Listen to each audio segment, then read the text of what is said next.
Good morning. So we've been looking at the life of Joseph. We've been in Genesis. This morning we're going to turn to Genesis 42. But let's catch up a little bit if you've not been here for each of the lessons. But last week we found that Joseph has risen up to the second-hand man. He's second to Pharaoh in Egypt. So he's in charge of basically everything. And, at first you think, because he's been to prison, he's sold by his brothers, he's been a slave, and you think, okay, he's made it. He's second in command.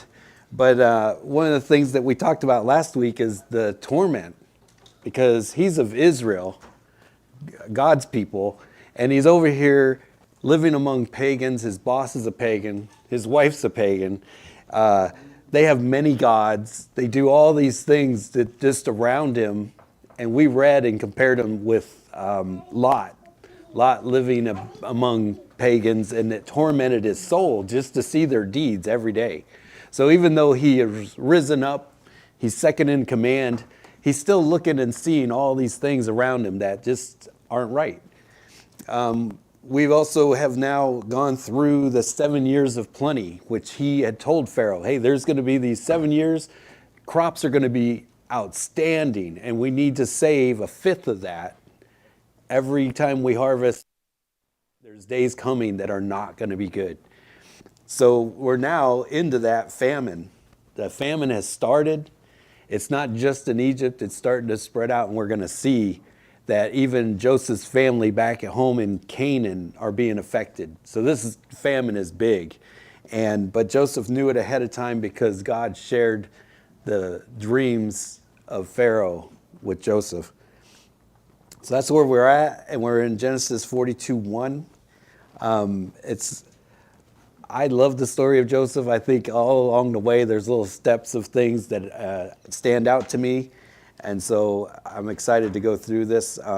Genesis 42, verse 1 says, when Jacob saw that there was grain in Egypt, Jacob said to his sons, why do you look at one another? And he said, indeed, I have heard that there is grain in Egypt. Go down to that place and buy for us there, that we may live and not die. So the first thing I want to point out is Jacob is Joseph's father. And we've talked about that before. But God has changed his name to Israel. And so as you're going through Joseph's life, you'll see him named Israel and then you'll see him named Jacob. And I don't know, maybe that's just for us to remind us that God has changed his name. So Jacob is the father of all the nation of Israel. But we're at the very beginnings. And so you'll see that name interchanged as we go. And then actually the next time they bring him up, it's Israel. But we're just to remind us that that's the same guy. So Jacob is Israel. And the very beginnings of the nation of Israel. So I wanted to point that out. Then, right there in verse 1, it says, why do you look at one another? And I cannot help it. I've told you before, we grew up unchurched. We didn't go anywhere. We didn't care if you did. But growing up poor, if somebody called and said, hey, what are you guys doing? Or if they stopped by, hey, what's going on? Somebody in my family, my household, they would just say things like, we're just sitting around watching each other grow skinny. And I can't help to think that matches. Jacob's looking at his sons, what are you doing? And they're just sitting around looking at each other. But he says, there's grain. You got to go. You got to go get this grain. So I just thought it was an interesting thing that matched something that took place in our household. Somebody would say it eventually. We're just watching each other grow skinny because there was no food. So Jacob has recognized they're not growing crops like they used to. And we need food. We need to go get the grain. And so he's sending them so that we don't die. It's bad. It's not just, hey, we could splurge a little. We'll go down to Egypt and get something. It's not about a splurge. It's about we need to go. The famine that Joseph told Pharaoh about is big. It's all of Egypt, and it's out there, and they're in Canaan. So verse 3, Joseph 10 brothers went down to buy grain in Egypt, but Jacob did not send Joseph's brother, Benjamin, with his brothers, for he said, lest some calamity befall him. And the sons of Israel, Jacob, the sons of Israel went to buy grain among those who journeyed, for the famine was in the land of Canaan. Now Joseph was the governor over the land, and it was he who sold to all the people of the land. And Joseph's brothers came and bowed down before him with their face to the earth. And Joseph saw his brothers and recognized them, but he acted as a stranger to them. And he spoke roughly to them. Then he said to them, where do you come from? And they said, from the land of Canaan to buy food. And Joseph recognized his brothers, but they did not recognize him. Then Joseph remembered the dreams which he had dreamed about them, and said to them, you are spies. You have come to see the nakedness of the land. So when I'm looking at this and I'm thinking, Joseph had dreams that they would bow down to him, and they don't recognize who he is. We're going to talk about how he ends up in Egypt, in case you have forgotten. But I wanted to bring out something. Remember, Joseph was the favorite, right? His father favored him, gave him the coat of many colors, and all those sons were out feeding the flocks, and Joseph was at home, right? And he's the favorite. Well, as far as Jacob's concerned, Joseph is dead. And his brother Benjamin, guess who gets to stay home now? His brother Benjamin is staying home while he sends them to go get food because he's worried something could happen to him. It sounds like he's changed. Okay, now he's my favorite. But here's why. And I'm just going to read this one line. But back in Genesis 35:24, the sons of Rachel were Joseph and Benjamin. So Jacob has 2 wives and all these other sons. There's 12 of them altogether. Only 2 came from his favorite wife. So he had 2 wives, and if you start to recognize, I mean, he loved Rachel, and she only had 2 of the boys, and one is dead. Benjamin's the favorite, and he doesn't want to send him. He's afraid that something could happen to him, some calamity, as he says. So it's kind of the new favorite, and it's still an interesting concept to be a household, and one of them is the favorite. I know in our house, one of our children thinks they're the favorite all the time, and he's already looking at me like, yeah, I am. But I can't imagine being one of the other brothers, and here's Joseph's the favorite, and they're like, well, we're going to kill this guy, and we're going to talk about that. But they end up selling him, so he's in Egypt. Now Benjamin, they didn't get rid of the problem. Now Benjamin's the favorite. So let's look at some of, because we read quite a chunk there. One of the things that they are doing is they go to buy grain. In verse 5, it says, among those who journeyed. It's not just Jacob's family that needs grain. The famine is real. It's among those who journeyed. Many people are going to Egypt to get grain. It's not just a small thing. Many people are going. And then that whole concept that Joseph's brothers came and bowed down. The original dream was, hey, you guys, he's 17-year-old. You guys are going to bow down to me. That was the dream, and they mocked him for it. And then he recognized his brothers, but they didn't recognize him. And I was just thinking, man, as a 17-year-old, this is the perfect scenario. Like, they don't even know who I am, and I'm in charge of everything. But, and they mocked him for that dream, and what an opportunity it would be. But I want to remind us, 20 years has gone by. He's 37-ish. It doesn't tell us exact, but he's probably 37 years old. It's been 20 years since he had that dream and told them, hey, you're going to bow down to me. And they don't recognize him. They show up, and they're just giving honor to the guy in charge, but they bow down. And man, Joseph must have had some restraint. I would have been, I told you guys, but they don't even recognize him. They don't know that that's Joseph. And 20 years living in Egypt, and he's probably dressing like them. He's acting like them. He's the second in command. Why wouldn't he be an Egyptian, right? So they don't recognize him. but Joseph does. And this concept that, he could have really pounced on the idea. See, you bowed down, and he went that direction, but he didn't. And I don't know. Well, I like to stop and think about this. Joseph, it's been 20 years, and God showed him the dreams. He knows it's supposed to happen. But I'm wondering, like, whatever your dreams are, whatever you're thinking, well, this is my plan for my life. And hopefully, as a church, where some of those plans are, we're going to be leaders in the church. We're going to be teaching the kids' classes. We're going to be, an elder someday. We're going to teach a class. You're going to replace me, whatever. There's goals that are in God's plan. Although we still have our jobs and our careers and those kind of things, but we're making plans. Are we willing to live in God's timeline? Sometimes we're thinking, man, where I'm at right now, this really sucks. I hate where I'm at.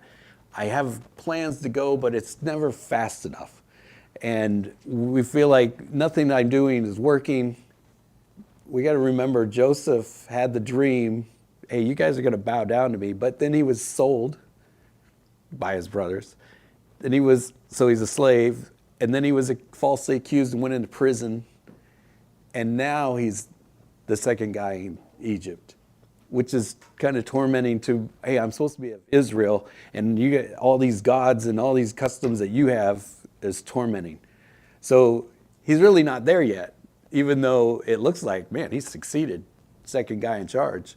But I wonder if sometimes we get bogged down and we're thinking, man, can this ever happen? I'm thinking, man, someday I could be a teacher. Someday I could teach the kids over here. Or maybe you want to be a preacher and replace Josh. Whatever it is, the church will go on. But some of us should have those goals. But we're like, man, is this ever going to take place? But I want to also, if we can live in God's timeline, look at Paul. Paul was, I'm living for God, and he's dragging Christians out into the street. But when he came face to face with Jesus, 3 days later, he's like, okay, that's what we're doing. I'm going to go preach this gospel. So sometimes God's timeline isn't big, long, stretched out. Sometimes it's pretty quick. Other times it is. And we don't always know what the timeline is. So, but are we willing? Can we live in God's timeline, regardless how long it takes? And so I think we can overlook that while we're reading through Joseph, and man, he's a second-hand man and everything's going good. I don't know, I've been going along, and if you got comments or things you want to add or talk about, questions, because otherwise I'll just get going. Jim? You can see how much grain must have been in those 7 years, because it's not only for Egypt. Right. The thing is, it's not only for Egypt, it's for the whole area that you're talking about. Right. So it had to have been just phenomenal, the grain story. And now they've heard that there is hope, there is help. Right. Could Joseph have ever made that plan up? Not a chance. Not a chance. He knew something was going on with his brothers, and they were gonna but bow down to him. But he's going to Egypt. He's number two. But still, the only draw was because they're out of grain, they're out of food. Right. So everybody's coming. So eventually, I think he might have gotten the thought that, well, if it's as bad as it is here, it's probably pretty bad in Canaan, and I've already seen some people coming. So he might have been looking for his brothers by that time. He might have been looking. He may have. That's the concept too. We did talk about a little bit last week, is the 7 years were so good, not just really good years, so good that they could keep a fifth of it set aside, and a fifth would be enough for everyone. And so then you see the hand of God who's taking care of everyone. Sometimes we'll get caught up and we think, well, he takes care of his church. Well, the whole world is his, and he takes care of everyone. And he even promises that we will always eat and have clothes. So even though they're way out there, he built up Egypt And then actually, they're not even that big yet. They just have all the grain, and they will be in order to save everyone. So, I find it interesting going through Genesis and Joseph's life in particular, but every part of his story, you can see God working, whether it's directly stated or implied. And I like this idea that I didn't think about it, like a fifth was able to take care of everyone else. And God has this wonderful characteristic where he cares about everyone. And Yes. he takes care of everyone.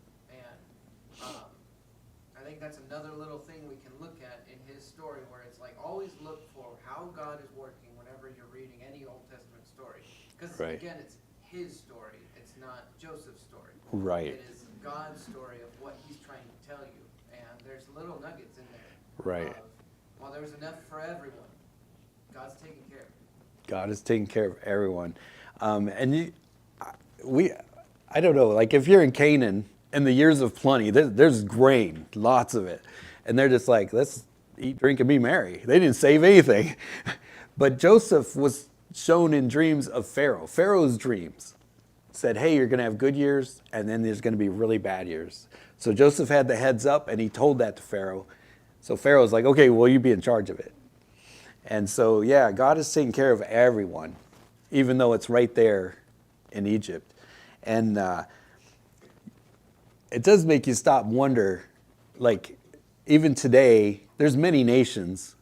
There's only a few that are really the top strong nations. And then I know America takes care of a lot of people.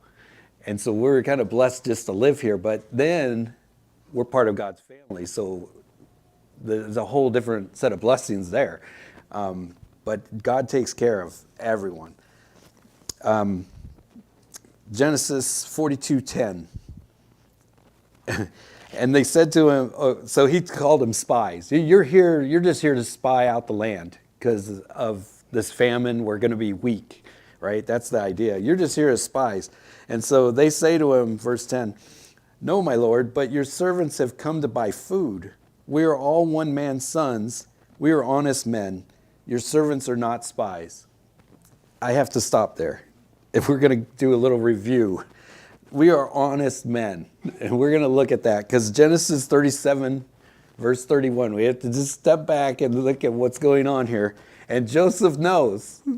Okay. Genesis 37:31. Remember this. Joseph is sold by his brothers and he's alive. And what we're about to read, we'll see how honest these brothers are. It says, so they took Joseph's tunic, killed a kid of the goats, dipped the tunic in blood. Then they sent the tunic of many colors, and they brought it to their father and said, I lost my track there. We found this. Do you know whether it is your son's tunic or not? And he recognized it and said, it is my son's tunic. A wild beast has devoured him. Without a doubt, Joseph is torn to pieces. Then Joseph tore his clothes, put on sackcloth around his waist, and mourned for his son many days. And all his sons and all his daughters arose to comfort him. But he refused to be comforted, and he said, for I shall go down into the grave to my son in mourning. Thus his father wept for him. Okay, how honest are they? They sold him. They were going to kill him, but the older brothers stopped that. So they sold him into slavery. They dipped his coat in the blood and brought it to him. Do you recognize this? That doesn't sound very honest to me. And then, oh no, he's torn to pieces. The wild beasts have ate him. They didn't say, no, he's actually in Egypt.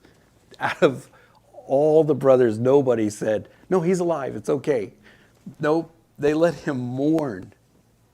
You know, you lose a child, the favorite child. You lose the child, you're going to mourn. It's going to be deep. It's hurting. Some of you know that and recognize that concept. He has lost his favorite son. And then verse 35 says, all his sons, those that sold him, arose to comfort him. It didn't say, no, he's really alive. He's down there in Egypt. And they're standing in front of Joseph saying, no, we're honest men. We're honest men. their father wept. And that's that ugly cry. That's hurting deep inside. Okay. I just wanted to take us back there and remind us how Joseph ends up in Egypt and what they did. I mean, that's pretty bad. But they're standing in front of Joseph. No, we're honest men. I wonder in their minds they actually believe we're honest men. We're just here to buy grain. We're not here to spy out your land. Jim. They had 20 years until they're dead. Yeah. So they're saying we're honest men. That was still nagging. 20 years ago thing was still nagging on their conscience. Yeah. There's no way that they could really say they were honest. It's really an interesting concept that I think later in the story I was going to bring that up too. Even from his father's point of view, he's lost his son, and over time we heal and we deal with things better. But every time his birthday came around, he's going to remember Joseph's no more, torn up by beasts. Every time any celebration of anything, well, my favorite son's not here. These brothers, none of them thought, well, you know what, I need to tell Dad. No matter the consequences on me, I need to tell him. They didn't do it. So that's the brothers that are telling Joseph, no, we're honest men. We're honest men. And so I always wonder, like, when we think of ourselves as being honest, sometimes we need to step back and reflect over all the things we've done and said and wonder, okay, have I grown? Am I more honest today than I was at 17 or whatever? Do we really stop and think? Because these boys, I don't think, I say boys, they're all older than him. I don't think that in the moment they're thinking, no, we're not spies. We're just buying food. In their mind, they probably feel like they're honest people, but we just had to go back and look how this took place. Genesis 42:12. So he said, I know we're honest men, but he said to them, no, but you have come to see the nakedness of the land. And they said, your servants are 12 brothers, the sons of one man, in the land of Canaan. And in fact, the youngest is with our father today, and one is no more. Which I think is interesting. They're talking to the one that is no more. Let's go on for a second.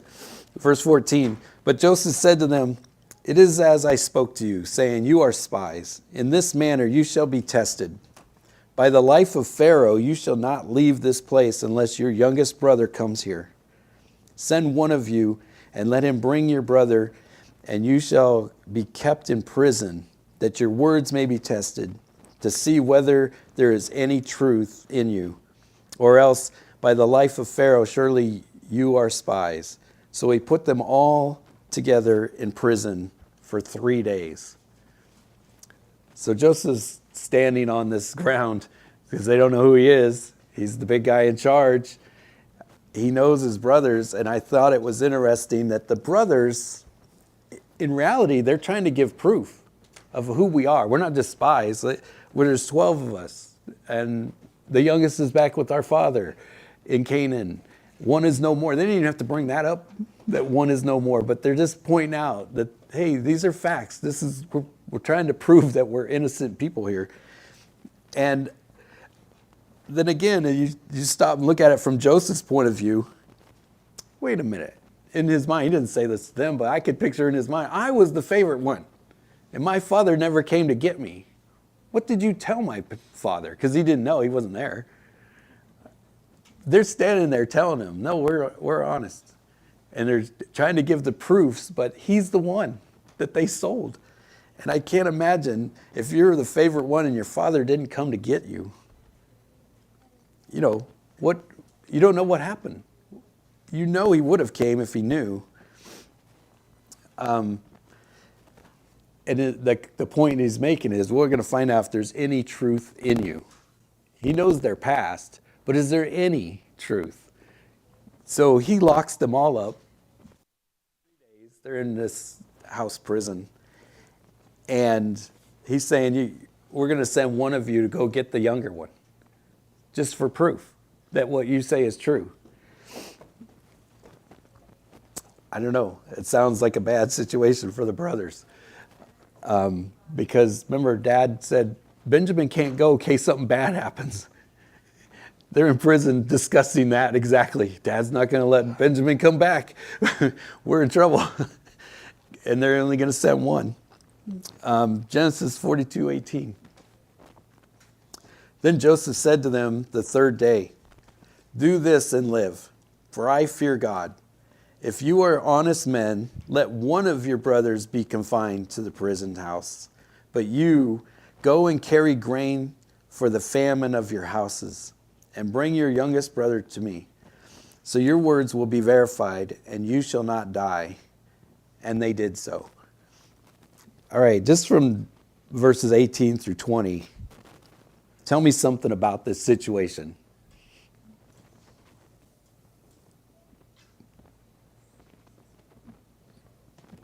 I was thinking about the fact that one of them has to travel alone from Egypt back to Canaan, Right, and then come back again. right, Like on foot, that takes a while. yeah, Like that whole region isn't quite as big as it seems, but it's still pretty big on foot. they don't have It would cars, take them probably months, right, at least a month, to go back and then go back again. right, Just to bring the youngest out. And then he's going to have to wrestle with his dad just to get him there. just to get them there, right. So if you couldn't hear, he's talking about, in the first scenario, he's just going to send one. That guy has to travel alone, on foot, or maybe they have mules, but probably he's going to be walking. And then wrestle his dad for Benjamin. Come on, I have to take him back to get the rest of the brothers, right? And again, that's another travel, long ways. By himself? Huh? Who's going by himself? He just says one of you, but that's, No, it says one of you right, be kept in prison and then the rest of you go. right. But the first scenario was he locked them all up and said, one of you go. Oh, And that's, he just backed up to that point. And 3 days later, he sends the rest but one. right. Right, So Simeon stays in prison, and then everybody else goes behind the one that already left. right. So then it got They're gonna switched. cross paths at some point. So then it got switched that, okay, we're just going to keep one. I just, oh, go ahead. It shows that Joseph's, I know he's trying to be mean and tough and kind of like punish them, but then he has that compassion. Right. Just so he's hard, he's trying to be, So his side is torn. he's being the tough guy. I'm throwing you in prison, all this stuff, and accusing him of spies, but his compassion comes out. Oh, wait, let's send everybody, take grain for the famine. I'll just keep one of you. And so, and then, yeah, that compassion starts to show. I wanted to point out, so as being in Egypt, from the brother's point of view, this is the leader of Egypt. And Egypt has many gods. They believe in all kinds of stuff. And his statement is, I fear God. He is pointing out the God you believe in. I fear your God, which is his God. And the fear of God is stronger than revenge. I wonder if we could learn that. The fear of God is stronger than revenge. You hear of family members that, man, the son and the dad haven't spoken in years because of something, whatever. But the fear of God should be stronger than that. And Joseph comes out that way. He's like, the fear of God is, let's take some food to my family. Now, he doesn't tell them it's his family, but he's like, no, you know what? All of you get to go but one, because you need the food in your household. The fear of God is stronger than the revenge or, oh yeah, I'm going to keep you all here and just send one. He has a care for his family. It just points out that our fear of God is necessary. Our fear today, Right. our fear of God is something that we should cherish because God is who God is. We are his children. So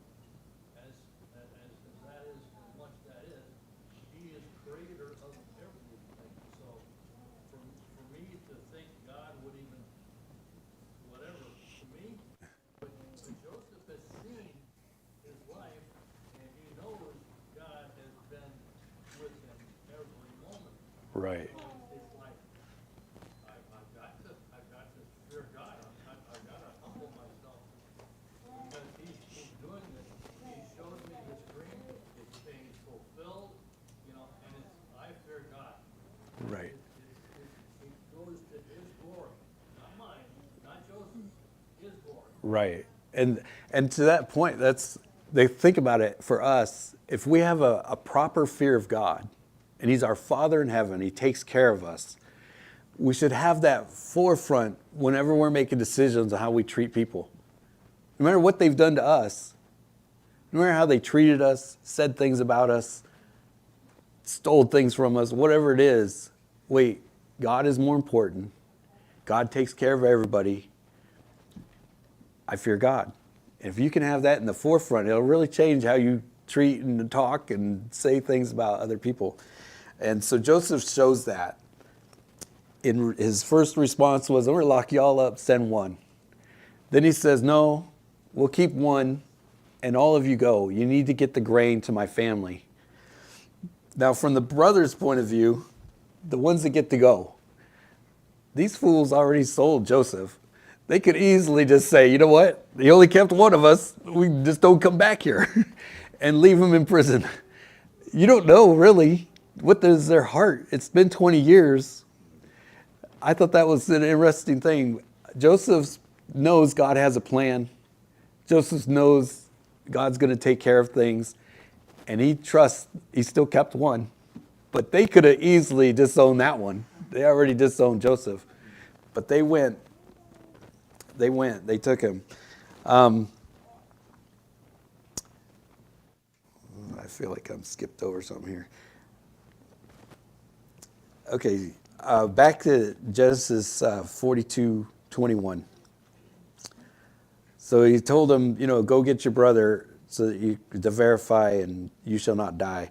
Verse 21, then they said to one another, we are truly guilty concerning our brother. For we saw the anguish in his soul when he pleaded with us, and we would not hear. Therefore, this distress has come upon us. And Reuben answered them, saying, did I not speak to you, saying, do not sin against the boy? And you would not listen. Therefore, behold, his blood is now required of us. Okay, so a little more review, right? We're going to go back to Genesis 37:18. This is when all the brothers are out feeding the flocks, and Joseph is coming. Genesis 37:18 says, now when they saw him afar off, even before he came near them, they conspired against him to kill him. Then they said to one another, look, this dreamer is coming. Come therefore, let us now kill him and cast him into some pit, and we shall say, some wild beast has devoured him. We shall see what will become of his dreams. But Reuben heard it, and he delivered him out of their hands and said, let us not kill him. And Reuben said to them, shed no blood, but cast him into a pit, which is in the wilderness, and do not lay a hand on him, that he may deliver him out of their hands and bring him back to his father. So Reuben is the oldest. And at that point, when they're going to kill him, he's like, no, I'll get him back to dad. That's where they're at. And now Reuben, they've been, okay, you guys go take grain to your family. And out there, they're discussing, man, the blood of our brothers on our hands. It's required of us now. And Reuben is like, didn't I tell you? He has a good right to say, I told you so. He's justified in doing that. But Reuben was the one that tried to save him, and that's why he's alive. Or God's plan is why he's alive. But Reuben stood up to not kill him. And Reuben wasn't there when they sold him either.